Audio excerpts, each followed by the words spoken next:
have sung that song when the kids walk out for years now, and every week I'm like, I'm going to start Jesus Loves Me one of these times. I know I am. Well, ta-da, this was it.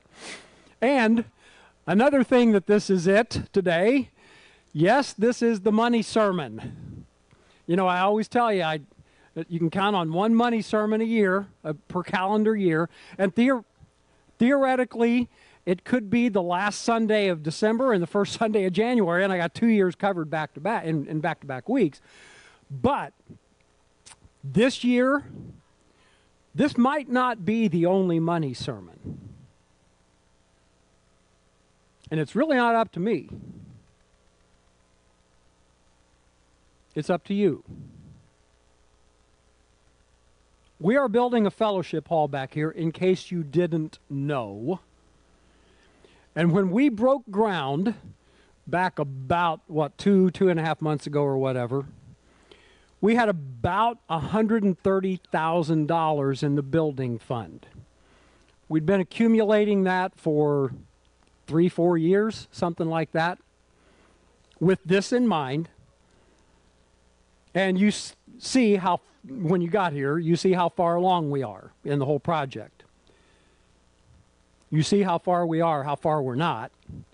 The building fund now has, I believe, less than 30,000. Less than 30,000. That's what we've got. Now, some of that cost is front-loaded, okay? Some of the labor's been paid. Ronnie has given us a break on the labor. Thank you very much for that. We appreciate that.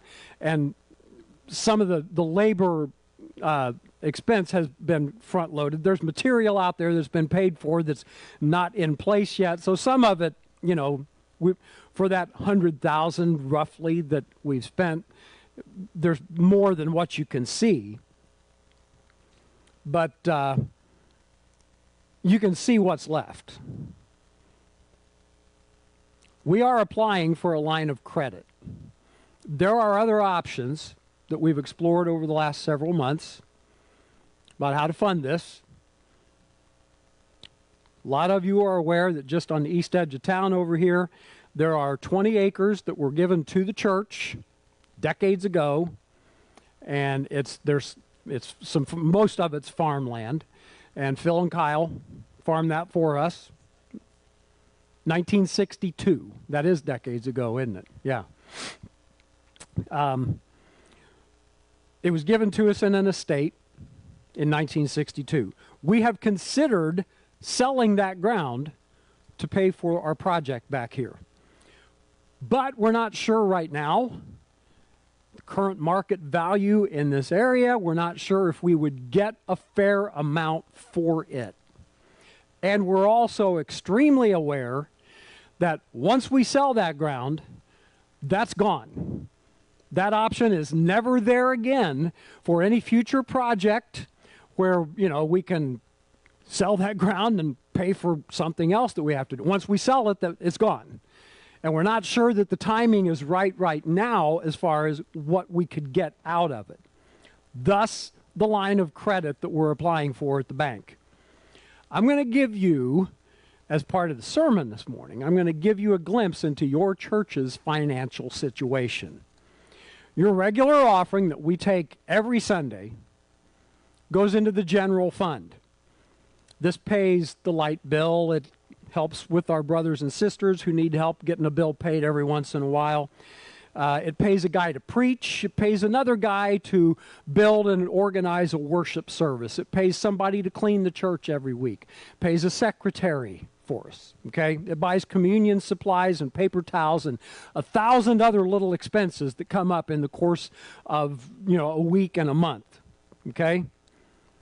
The general fund is typically not available to be used for the building project. It's used for, drum roll please, general expenses, okay? Thus the name General Fund. The general fund has of late been running kind of close as far as the balance. Brian, what'd you say we were at the start of the day today? $2,000. That actually, when you told me that, I'm actually like, oh, well, that's better. Because I think a couple weeks ago it was like 500 or something at one point, wasn't it? No, sorry, it was negative 500. I knew I had 500 in my mind. The general fund was actually for a couple days or whatever. It was in the red.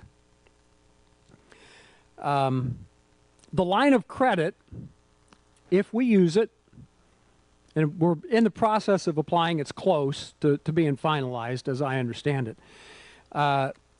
If we apply for that and we use it, we're going to be required to make a payment every month of about $2,000, thereabouts, once a month.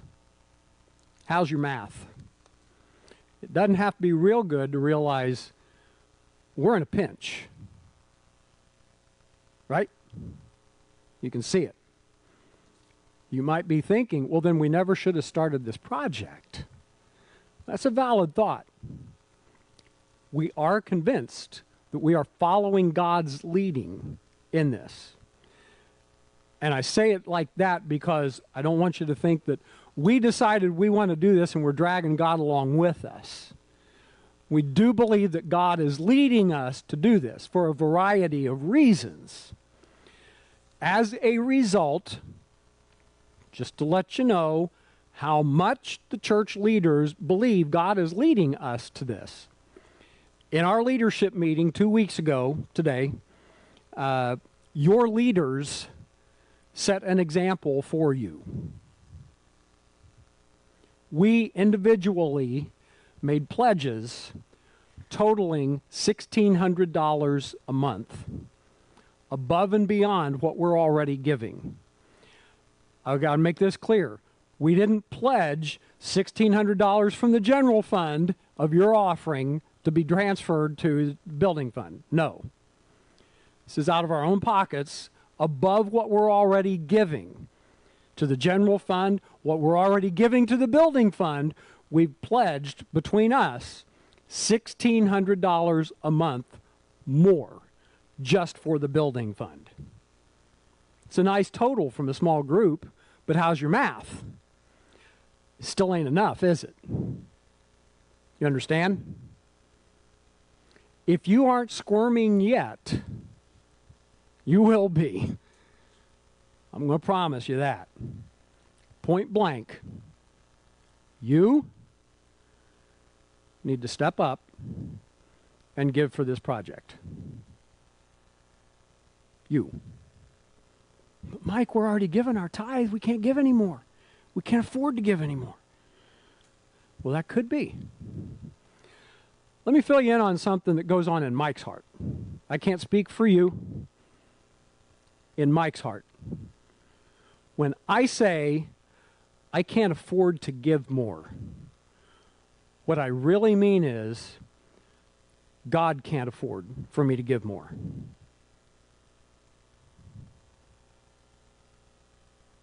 Do you understand what I mean?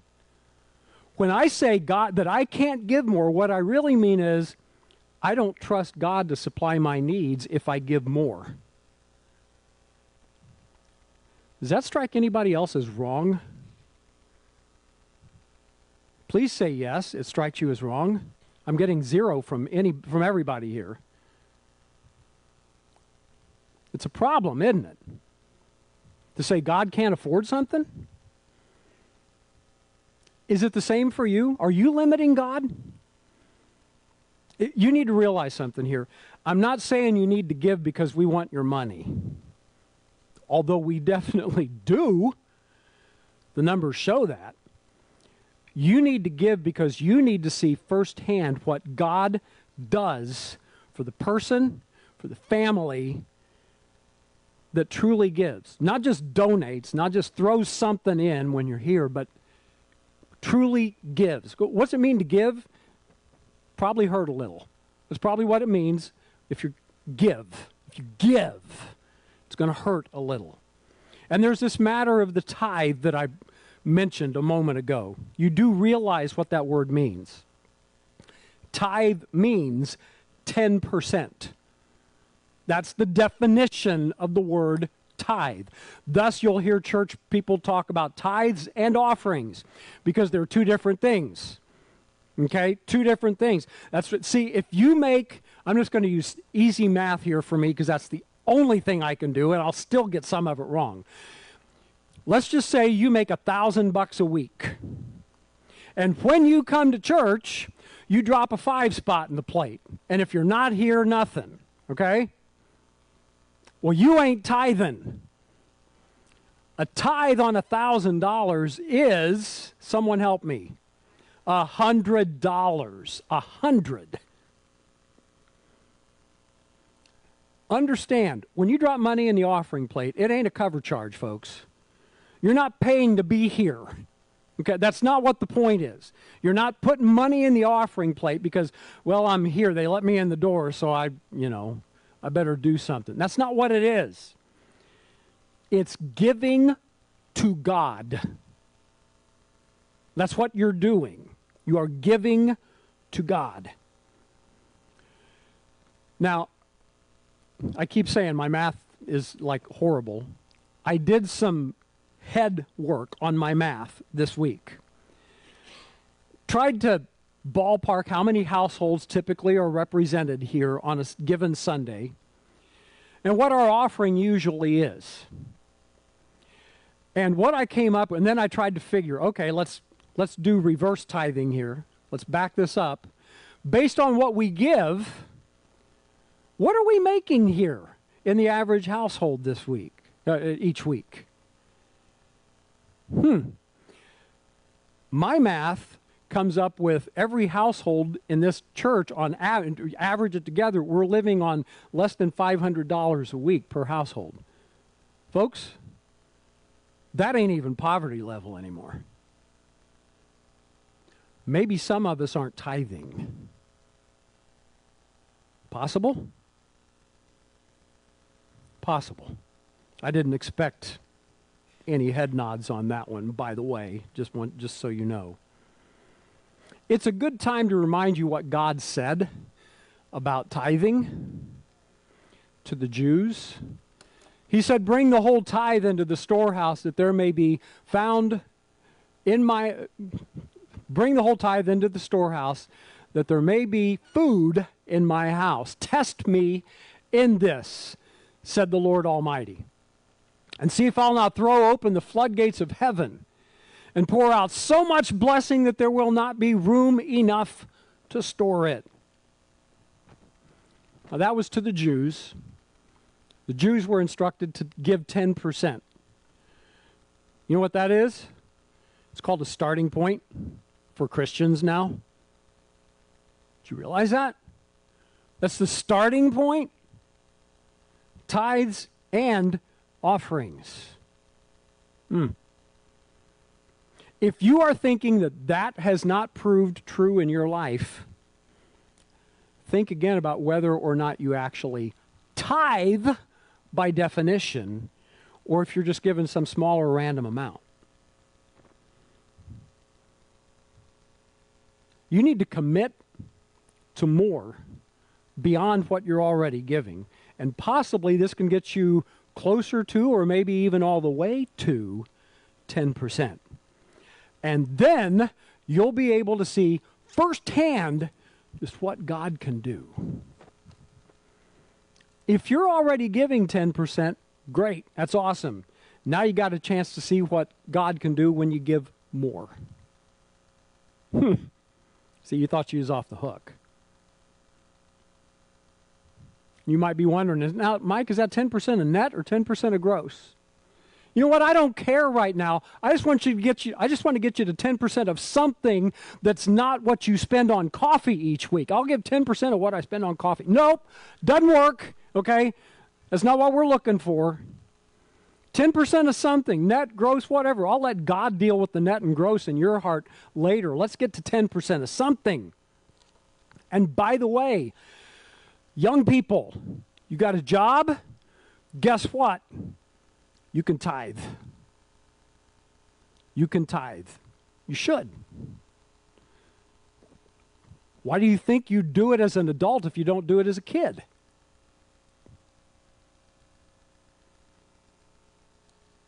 I do want you to understand, I get the fear the uncertainty. I mean, bills got to be paid. I understand that. And I'm going to share a story with you. Some of you have heard some of this before. I don't think I've ever told the whole story. Some of you haven't heard a bit of it, and that's fine. It's my true story of the moment that I became convinced for life that I needed to give. Not calculate how much to give, not, how much I should give, just give. And let God do the rest. I was a freshman at St. Louis Christian College in August of 1979, long time ago. My plan was, when I enrolled, go for 1 year, and then I'd be done with college. I'd go into some kind of music ministry or something. Once I decided to go to St. Louis Christian College, that's what I thought I would do. Because after all, I can kind of carry a tune in a bucket, so that I figured I was a musician, so I could go into music ministry, right? Okay. Within a month, I knew I was there for 4 years to get a preaching degree. We had class at the time at St. Louis. We had class 4 days a week. Now, it was a full class load in college. It was condensed into 4 days. Why? Because a lot of the young men preached in churches on the weekends, and I had a guy, Tim and I both know, Dennis McConaughey. He preached, lived in St. Louis at the college, and he preached in Corydon, Kentucky. So, and they had Sunday night church. So he's coming back on getting home in the middle of the night, Sunday night. So there were no classes on Monday because a lot of the young men preached and they had obligations, and so that gave them Monday to get back to the campus and work on homework before classes started at 7:15 every morning. Everybody had a first period class until the last semester of your senior year. Then you might get off the hook at 7:15. Okay. Every day we had class, we had chapel. In chapel was just a church service without communion. That's the only thing. We sang songs, we had prayer time, we had an offering, we had a sermon. It was a church service. It was part of the class schedule. You actually got half a credit with chapel on your schedule, but you were expected to be there. Every semester, they had what they called a Faith Promise Rally. The Faith Promise Rally was a week long, four chapel services. A missionary was in to speak for 4 days, and the focus was all on missions that week. And on Friday, at the end of the chapel service, you were to make a commitment. Don't sign it, just put it on a card, what you were going to give each week that semester. And every penny of the chapel offerings went to the missionary that was selected by the student body. And everybody participated in this Faith Promise Rally. Students, professors, staff, everybody. You commit to what you're going to give. Give whatever, pledge, whatever you think you want to give, whatever you expect to give. Now, this was a new experience for me, but at the end of that Faith Promise week, which was in September of 79, I know by that time I figured out I was there for 4 years for preaching, just because of what was going through my mind during that Faith Promise Rally week. On Friday morning of that week, I pledged 2 things to God. First thing I pledged, I'm going to give $5 a week this semester in the offering. Now, that was a decent amount. I mean, you got to understand, with $5, you could take your best girl to McDonald's, you could each get a burger, fries, and drink, and you get like 13 cents back. And I'm not exaggerating, okay? Things were cheaper. $5 actually went somewhere. I had some savings from a high school job. I used a lot of that to pay for my first semester of college. I had maybe enough to cover the second semester of college. And then I was going to be done, money-wise. I didn't know where $5 a week was going to come from. But that's what I promised. Nobody knew that except for God and me. I don't think I've ever told another human being all of this before, till I'm telling you now. I pledged $5 a week. But I did say I pledged two things, didn't I? The other thing that I pledged was, knowing that I was going to be there for 4 years, that's 8 semesters, every semester I was going to bump that amount by $1 a week. So second semester of the freshman year is going to be $6 a week. Sophomore year is going to be $7, then $8. And again, no math, but I got the paper and the calculator and the abacus out, and I got it all figured up. By the second semester of my senior year, it's going to be $12 a week. I didn't know where 5 was coming from, but this is what I promised God. Later in my freshman year, I had to sell my car, so I had money. I mentioned we only had class for 4 days a week. Cafeteria, therefore, was only open 4 days a week. You get a meal plan, it only covers 4 days a week. Weekends, Saturday, Sunday, Monday, you're on your own, dude. So you got to have a little money to buy food. During the course of that freshman year, I auditioned for 2 different groups. A camp team that went around for the summer of 1980, various church camps, including Oil Belt, but there's a boatload of camps just like that. Not just like that. None of them are as good as Oil Belt, honestly, but a lot of camps in the area throughout the Midwest. We'd go to camp every week. And that camp team, I auditioned for it, and I was selected. And that paid my tuition for the 2 semesters of the following year, my sophomore year. So tuition's now paid for that for that next school year. But there's still room, dorm, and board, a 4-day meal plan. Okay? But then I auditioned for another group called Sounds of Praise. Tim was also in Sounds of Praise a few years, 2 or 3 years after I was. Sounds of Praise, you audition for it. If you made it, travel all school year to churches, sing, have concerts, teach Sunday school lessons, maybe preach, whatever. Sounds of Praise also paid tuition for the school year that you were in it. And it also paid for room and board. Well, I made Sounds of Praise also. So for my sophomore year, after pledging and keeping up on that pledge of $5 and then $6 a week, I believe God rewarded me by giving me, for my sophomore year, tuition, room, and board paid. You see what happened there? I had tuition paid twice. I went to Tom McGee, president of the college, Clay County boy, somebody knew him. I said, Mr. McGee, what am I supposed to do here now? I've got 2 tuitions paid both semesters.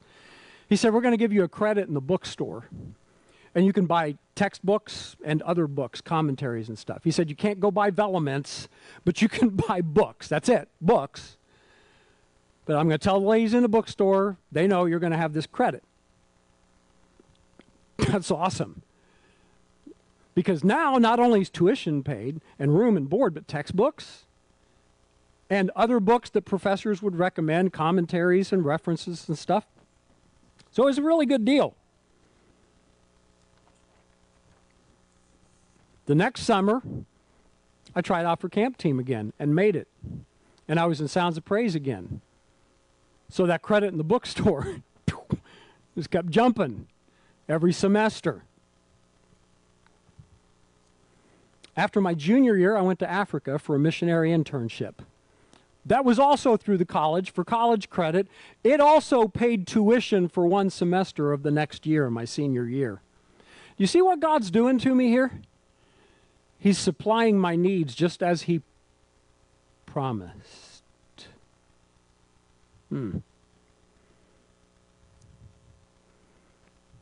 I saw President McGee in the hallway. He said, Mike, I am so glad that we have been able to give you that credit in the bookstore so that you can buy books, and we're never doing it for anybody again. I said, what? He said, the ladies in the bookstore have been mad at me for 2 years because they're trying to make a profit, and you keep going in there and buying books with no money. He said, we can't do this anymore. And the tuition from your internship, the college is going to cut you a check for that amount. So they wrote me a check, and I took that money and went out and bought an engagement ring for my wife-to-be, Joni. That's how I had the money for that. Now, I worked a few hours a week for the college also, maintenance or janitorial and security and stuff, made a little bit of money.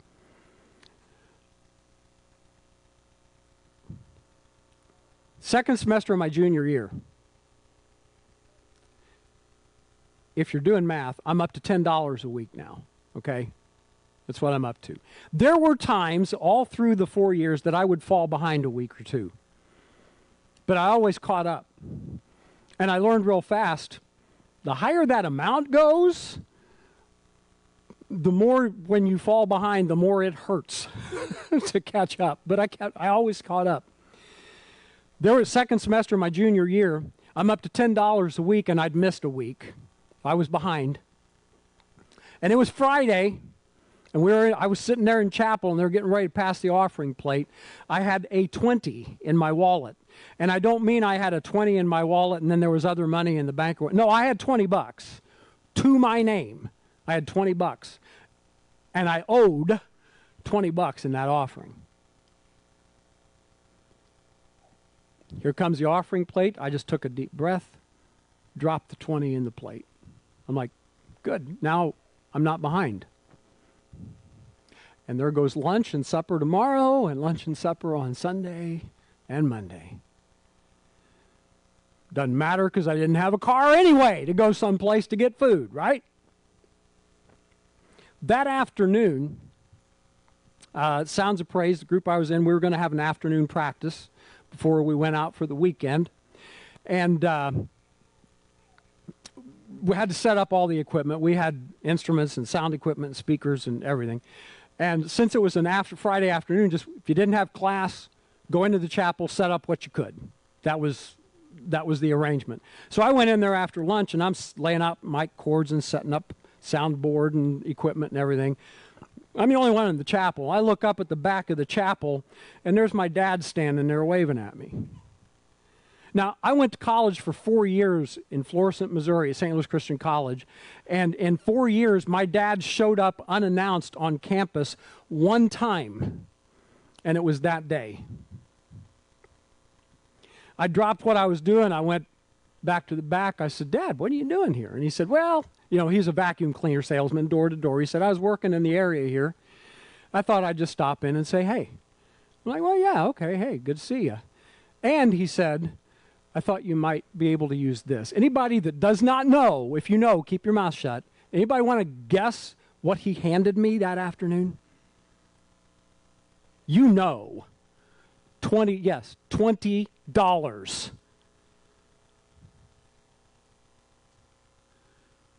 I said, Dad, I got to tell you what God just did through you. He had no idea.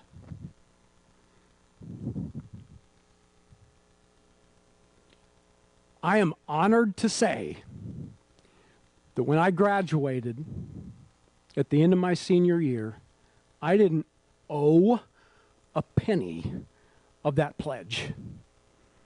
I kept every week paid up. Sometimes I fell behind. I always caught up.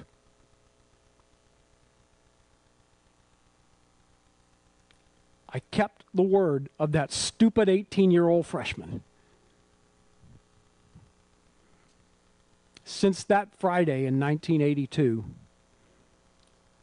giving has been easier for me than a lot of other parts of the Christian walk. Jesus was so faithful to me from the very beginning. God said, test me in this. I did. He passed. He passed. In another place, he said, keep casting your bread on the water because it'll come back to you. In other words, give and he will give back. The leaders of your church have pledged $1,600 a month, but it's not enough. I'm asking you to learn from my lesson. We don't usually learn that way, do we? We usually only learn the hard way. But I knew when that happened in my college years, I'm like, this is going to be my guiding light for the rest of my life. I can't say no to this. This is the way it's going to be. I'm asking you, go home, talk it over, pray about it. Let God lead you in what he wants you to do. Next Sunday, we got a building fund offering. It's a really good time. After a week of prayer and talk, it's a really good time to try this. What can you do? We're going to stand and we're going to sing the invitation. Let's turn your eyes upon Jesus. I can still remember watching that $20 go down the row and then seeing my dad. Because you keep your eyes on Jesus, folks. Let's see.